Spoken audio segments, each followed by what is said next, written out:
Hello dear all, Chandrabhan प्रसाद official पर आपका स्वागत है। आज का विषय ब्राह्मण फोबिया पर है। किस तरह से दलित मिडिल क्लास ने अपनी मेहनत की कमाई अरबों रुपए खर्च कर दी ब्राह्मण के खिलाफ कैंपेन चलाने में, और कह सकते हैं कि किस तरह से दलितों ने अरबों रुपए खर्च करके अपने लिए विरोधी पैदा किए, अरबों रुपए खर्च करके दलित समाज की छवि को खराब किया, अरबों रुपए खर्च करके जो दलित समाज का जो अतीत रहा है, जिसमें ये सज्जन लोग के रूप में जाने जाते थे, उसको खराब किया। अरब का मतलब 100 करोड़, 100 करोड़ रुपया को 1 अरब कहते हैं।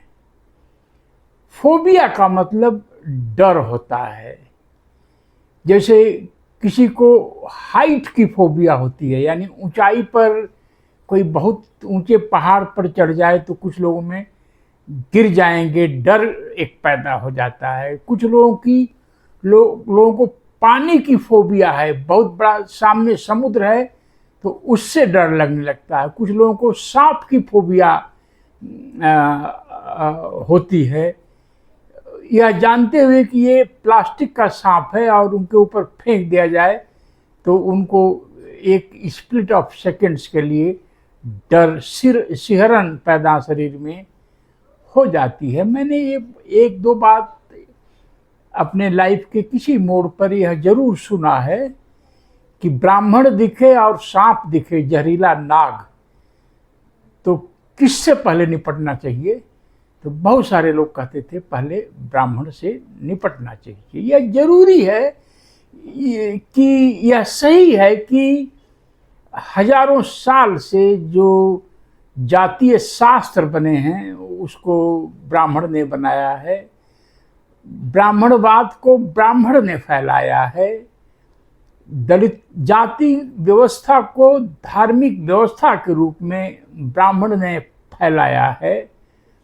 जो कुछ भी वैचारिक रूप से भारत में खराब हुआ उसका स्रोत ब्राह्मण जरूर है। पर जब संविधान लिख दिया गया, बाबा साहब ने जब संविधान लिख दिया तो सारे सिटीजन एटलीस्ट कानूनी तौर पर बराबर हो गए। असलियत में आने में समय लगेगा। अमेरिका में बहुत पहले 1863 में या 61 में दास प्रथा समाप्त कर दी गई, लेकिन रेसिज्म अभी भी कहीं न कहीं अमेरिका में दिखाई पड़ता है। तो दलित समाज में जब संविधान आ गया, इसके बाद ब्राह्मणों के प्रति नफरत फैलाने में एक बहुत बड़ा दलितों में एक बहुत बड़ा एक्टिविस्टों का, कैडर कैंप चलाने वालों का एक जखीरा खड़ा हुआ। लाखों लाख दलित, इसमें कहने में कोई अतिशयोक्ति नहीं होगी कि लाखों लाखों दलितों ने कोई नौकरी ही नहीं की, केवल चंदा मांगते रहे और ब्राह्मण समाज के नाम पर, ब्राह्मण को विदेश भगाने के नाम पर अपना जीवन व्यतीत करते रहे। और रिजल्ट ये निकला कि इस समाज में लोगों ने यह मन में सोच लिया कि दलित लोग तो ऐसे ही होते हैं, सबको गाली देते हैं। जो गाली का हकदार भी है वो भी सोचता है कि हमें गाली क्यों देते हैं, ये हमें विदेश क्यों जानने के लिए बोलते हैं। तो पहला तो मौलिक सवाल, नैतिक सवाल ये है कि क्या किसी एक भी ब्राह्मण को दलितों ने बाई फोर्स यूरेशिया या जहाँ से भी वो आए हों भेजा है? तो फिर लाखों लोग इतने संगठित होकर दलित मिडिल क्लास के खरबों रुपए, 1000 करोड़ हो गया तो 1 खरब हो गया, खरबों रुपए आग में स्वाहा कर लिए दलितों का विरोधी पैदा करने के लिए। मैं कुछ न कुछ छोटे मोटे प्रयोग करता रहता हूँ। जो लोग मेरे नज़दीक हैं, आसपास हैं, उन्हें मालूम होगा। चल दुसाद साहब मेरे साथ 3-4 साल थे, वो जानते होंगे कि मैं कुछ चीज़ें समाज से पूछता रहता हूँ, यह परखने के लिए कि समाज का मूड क्या है। मैं करीब 15 साल पहले या 20 साल पहले जब दलित चेतना उफान पर थी, तो बहुत सारे लोगों से एक सवाल पूछा करता था कि यदि मान लीजिए एक कॉन्स्टिट्यूएंसी अंबेडकर वादियों की डिक्लेयर कर दी जाए, जैसे कि यूपी असेंबली में ग्रेजुएट असेंबली है, यानी जो लोग ग्रेजुएट हैं वो वोटर रजिस्ट्रेशन कहीं करा दें तो उनको भी कुछ एमएलए या एमएलसी कुछ चुनने का अधिकार प्राप्त है। तो अगर दलितों में एक पार्लियामेंट की अम्बेडकरवादियों में, जो दलित अम्बेडकरवादी हैं, बाकी फर्जी वाले नहीं, एक कॉन्स्टिट्यूएंसी बना दिया जाए और उसमें 2 दलित चुनाव लड़ रहे हैं। एक दलित का वादा है कि हम जीत करके आए तो ब्राह्मणों को विदेश भगा देंगे। एक और साथ में कि ब्राह्मणों को किसी भी पद पर हम नहीं बैठने देंगे, क्योंकि एक साथ तो करोड़ों लोगों को इस देश से भगाया नहीं जा सकता है। एक वादा यह है, एक कैंडिडेट कर रहा है कि हमें वोट दीजिए, ब्राह्मणों से हम निपट लेंगे, इनको यहाँ रहने नहीं देंगे इस देश में, ये देश हमारा है, हम मूल निवासी हैं। दूसरा कैंडिडेट यह कह रहा है कि नहीं, हम तो ब्राह्मण हो, क्षत्रिय हो, ओबीसी हो, अहीर हो, सोनार हो, मुस्लिम हो, क्रिश्चियन हो, ईसाई हो, सिख हो, बुद्धिस्ट, कोई भी हो, सबसे हम भाईचारा बनाकर रखेंगे। जो हमें परेशान करेगा उससे हम लड़ेंगे, पर हम किसी के खिलाफ नहीं बोलेंगे बिना जरूरत के। और हम दलितों के घर घर में इंग्लिश पहुंचाएंगे। आजकल ऑनलाइन का ज़माना है, कोरोना के समय ऑनलाइन पर एग्जामिनेशन, पढ़ाई ही नहीं एग्जामिनेशन भी हुए। आजकल ऑनलाइन फॉर्म भी भरे जाते हैं, आजकल ऑनलाइन परीक्षाएं भी हो रही हैं। तो हम दलित बस्तियों में टॉप क्लास का ऑनलाइन कोचिंग इंस्टीट्यूट चलाएंगे, जो छोटे बच्चों से लेकर बड़े बच्चों को पढ़ाएगा। हमारा फोकस इंग्लिश पर रहेगा और मैथ्स पर रहेगा, बाकी विषय बच्चे अपने आप पढ़ते रहेंगे। और हम अपनी कॉन्स्टिट्यूएंसी में कम से कम 500 दलितों को दुकानें बना कर देंगे, और 500 जो दलित बच्चे बीएससी, एमएससी या बीए, एमए करके बेरोजगार हैं, बीएड करके, बीटीसी, उनको ट्यूशन सेंटर खोलने का हम फ्री में ये इंतज़ाम करेंगे। उसमें बिजली भी होगा, एसी भी होगा, और दलितों को उद्योग धंधे करने में हम उनको मदद करेंगे। हम पैसे तो नहीं दे पाएंगे, लेकिन दलित जो भी चीज़ बनाएंगे, माचिस से लेकर के कोई भी चीज़ बनाएंगे, कपड़े बनाएंगे, दूध बनाएंगे, सब्जी बनाएंगे, चावल पैदा करेंगे, उसकी हम उनको मार्केट देंगे। हम ये करेंगे, इसी के साथ अपने कॉन्स्टिट्यूएंसी से हर साल हम 100 दलितों को विदेश पढ़ने के लिए भेजेंगे। तो इसमें ब्राह्मण या सभी समाज से भाईचारे का हमारा एक कैंडिडेट का कमिटमेंट है। दूसरे का कहे हम बाकी सब चीज़ें नहीं करेंगे, बकवास है, हम अम्बेडकरवादी हैं, हम तो ब्राह्मणों को निपटाएंगे। तो किसके जीतने की संभावनाएं ज़्यादा होगी? तो अधिकतर लोगों का कहा, अधिकतर लोग 7-8-10 लोगों से मैंने पूछा हुआ ये सवाल, वो जो ब्राह्मण भगाएगा वही जीत जाएगा। फिर 10-12 साल मैंने 2-3 लोगों से ये सवाल पूछा तो लोगों ने कहा कि वो टाई हो जाएगा, दोनों को बराबर वोट मिल जाएगी। और आज अभी अभी सिर्फ एक व्यक्ति से मेरी बात हो पाई है, तो उन्होंने कहा है कि इसमें ये English free English online coaching और मैथमेटिक्स और जो बातें आप कह रहे हैं, दलितों को दुकान देना, दलितों को बिजनेस देना, इंग्लिश पढ़ाना आदि आदि, विदेश भेजना, यही जीत जाएगा कैंडिडेट। इसको 60% मिलेंगे, 40% फिर भी ब्राह्मण को भगाने के लिए वोट हारने वाले को मिलेंगे। तो मैं ये सोचता हूँ कि दलित समाज में इस पागलपन के विरुद्ध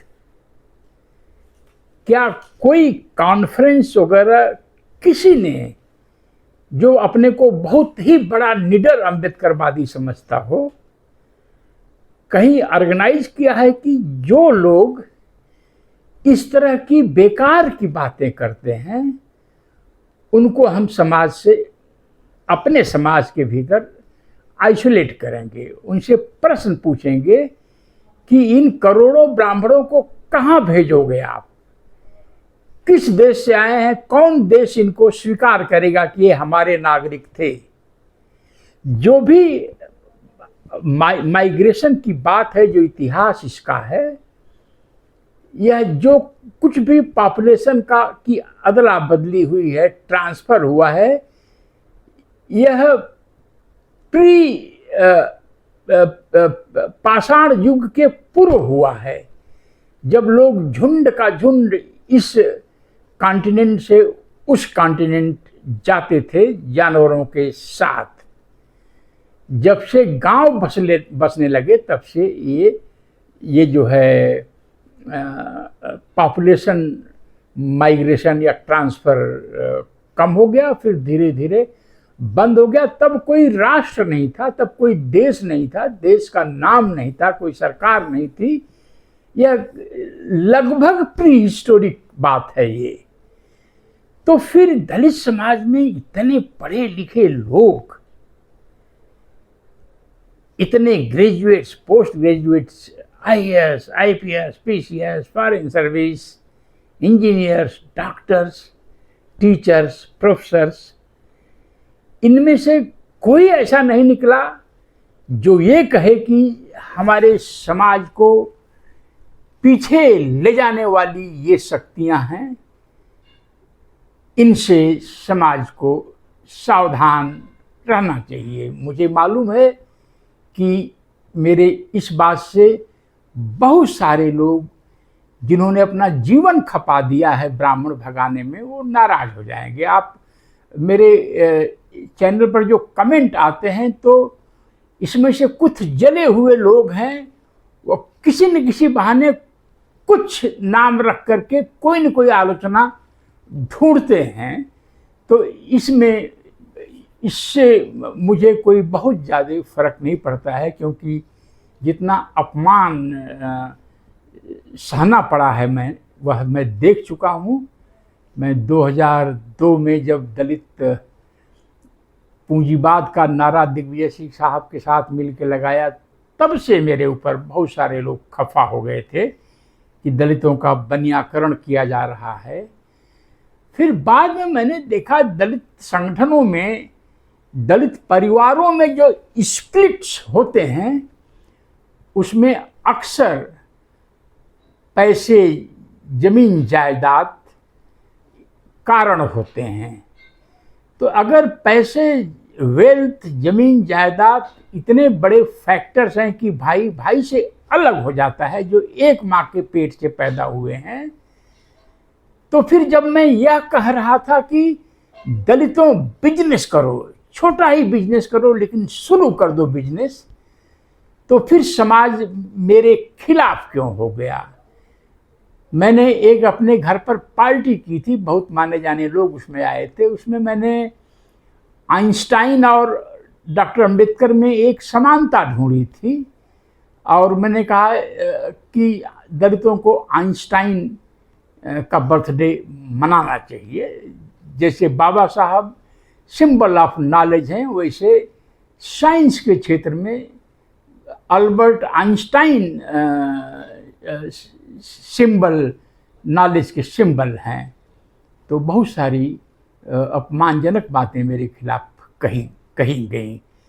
तो यह जो एक तबका है दलितों में जो ब्राह्मणों को विदेश भगाने की बात करता है, अगर कोई भी पॉजिटिव बात समाज में करिए तो यह तुरंत पलटवार करता है।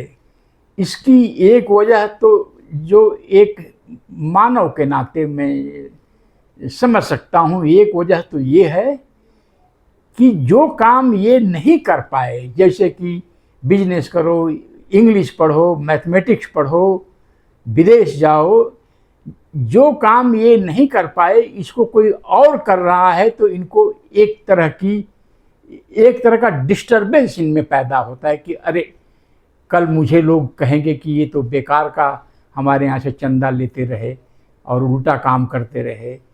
एक बात तो यह है। दूसरी बात है, जो आदमी 50 साल, 30 साल, 40 साल तक ब्राह्मण हटाओ, ब्राह्मण भगाओ ये रट लगाता रहा है, उसमें अंदर अंदर शायद एक फ्रस्ट्रेशन, एक बेचैनी पैदा होती हो, जिसके वजह से वो गालियां देना शुरू करता है या किसी न किसी बहाने आलोचना करना शुरू करता है। उसमें अपना नाम चेंज करता है, अपनी जगह चेंज करता है।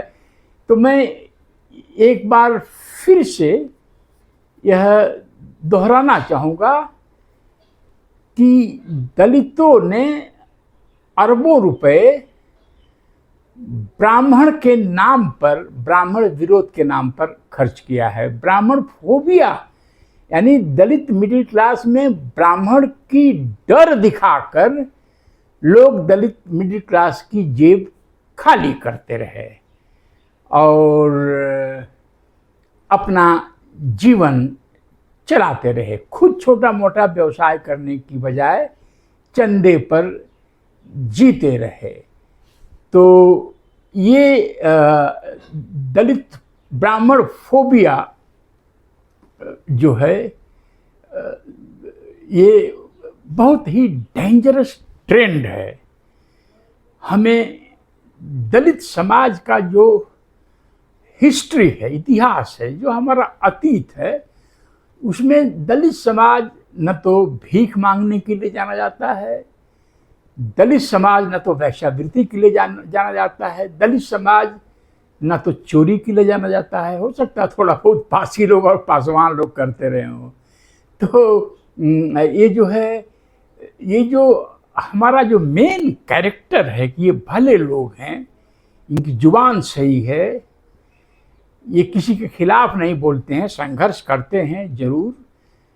तो ये सब हमारा जो हमारी इमेज है उसको डिस्ट्रॉय किया है कुछ लोगों ने। अब किसी ऑर्गेनाइज्ड सोशल फोर्स ने हमारे बीच इन्हें प्लांट किया है, या कुछ अपने समाज के लोग ही, उनका माथा दिमाग फिर गया या धंधा एक निकाला कि दलित समाज से अगर एक्सट्रैक्ट करना है, पैसे निकालने हैं, तो इनको किसी की डर दिखाओ। और चूंकि ब्राह्मणों का इतिहास अतीत खराब रहा है तो ब्राह्मण तुम्हें खा जाएगा। इन्होंने ब्राह्मणों को सुपरमैन बना दिया। आप ये बताइए कि बीजेपी आरएसएस क्यों चाहता है कि जितने मुस्लिम रूलर्स के निशान हैं, जिन उनके नाम पर जो शहर है, बाजार है, सड़कें हैं, उनको क्यों मिटा देना चाहते हैं? वो मैकाले को क्यों मिटा देना चाहते हैं? वो ब्रिटिश जो नाम है उनको क्यों ख़त्म कर देना चाहते हैं? क्योंकि इनकी अपनी एक योजना हो सकती है कि आने वाले 400-500 साल में यह हमारी पीढ़ियां यह भूल जाएं कि कभी मुसलमानों ने हम पर शासन किया था, कभी अंग्रेजों ने हम पर शासन किया था। क्योंकि जब किसी व्यक्ति में हमें हराया गया है, इस तरह की फीलिंग आ जाती है, तो इसका एक ग्रेट साइकोलॉजिकल इम्पैक्ट है। व्यक्ति की मजबूती कमज़ोर हो जाती है। तो अगर यह सिद्ध कर दिया जाए, जो मेरे पास तो तमाम किताबें हैं, मैं अभी पढ़ रहा था आर्यों के बारे में, जिसमें बाबा साहब कहते हैं कि आर्यन थेसिस को सांप की तरह से कुचल कर मार देना चाहिए। फिर उन्हीं के फॉलो, उन्हीं का नीला झंडा करके ये क्यों उल्टी सीधी बातें भारत समाज में करते हैं?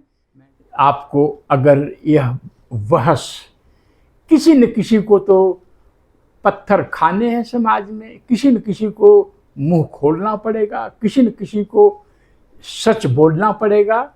तो जब कोई नहीं कर रहा है तो मैं ये काम कर रहा हूँ, क्योंकि मैंने अपने लाइफ के 35 साल सोचने, समझने, लिखने, पढ़ने में ही बिताया है। अगर आपको ये अच्छा लगे तो इसमें एक ज्वाइन बटन है, इसको प्रेस करिए, उस पर 799 रुपीज़ कंट्रीब्यूट करिए हर महीने, और फॉरवर्ड करिए, शेयर करिए, डिस्कस करिए कि चंद्रभान प्रसाद ये क्यों कह रहे हैं कि दलितों ने अरबों रुपए, अपने खरबों रुपए वेस्ट किए ब्राह्मणों को भगाने के लिए, और एक भी ब्राह्मण को हम नहीं भगा पाए, और हमारा ध्यान पढ़ाई और बिजनेस से भटक गया।